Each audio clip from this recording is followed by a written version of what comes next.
एक गांव में एक बड़े पेड़ पर एक कौवी रहती थी, जिसका नाम कौवो था। उसी पेड़ के पास एक घर में एक काली बिल्ली रहती थी, जिसका नाम बिल्लो था। शुरू शुरू में दोनों एक दूसरे से बहुत डरती थीं।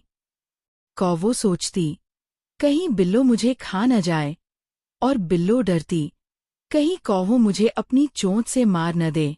इसी तरह दिन बीतते रहे और फिर बारिश का मौसम आ गया। एक दिन अचानक बहुत जोर से बारिश हुई। कौवो बहुत परेशान हो गई, वह पूरी तरह भीग चुकी थी।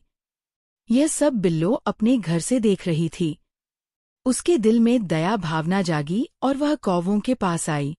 बिल्लो बोली, कौवो, तुम बहुत ज्यादा भीग गई हो। तुम बीमार पड़ सकती हो। अगर तुम चाहो तो मेरे घर आ सकती हो। वहां तुम्हें बहुत आराम मिलेगा। कौवो ने बिल्लो की आंखों में सच्चाई देखी और वह बिल्लो के घर चली गई। कौवो बोली, बिल्लो, हम अब से अच्छे दोस्त हैं।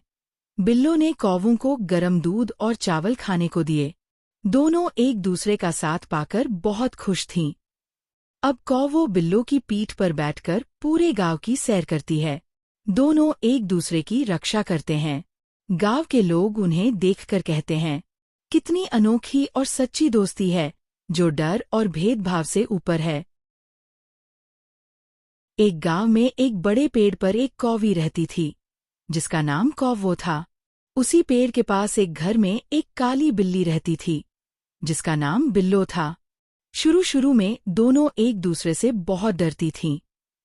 कौवो सोचती, कहीं बिल्लो मुझे खा न जाए, और बिल्लो डरती, कहीं कौवो मुझे अपनी चोंच से मार न दे। इसी तरह दिन बीतते रहे और फिर बारिश का मौसम आ गया। एक दिन अचानक बहुत जोर से बारिश हुई। कौवो बहुत परेशान हो गई, वह पूरी तरह भीग चुकी थी। यह सब बिल्लो अपने घर से देख रही थी। उसके दिल में दया भावना जागी और वह कौवों के पास आई। बिल्लो बोली, कौवो, तुम बहुत ज्यादा भीग गई हो। तुम बीमार पड़ सकती हो। अगर तुम चाहो तो मेरे घर आ सकती हो। वहां तुम्हें बहुत आराम मिलेगा। कौवो ने बिल्लो की आंखों में सच्चाई देखी और वह बिल्लो के घर चली गई।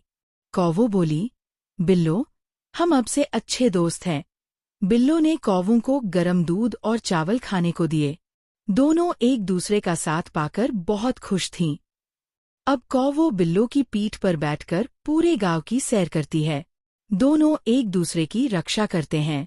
गांव के लोग उन्हें देखकर कहते हैं, कितनी अनोखी और सच्ची दोस्ती है, जो डर और भेदभाव से ऊपर है।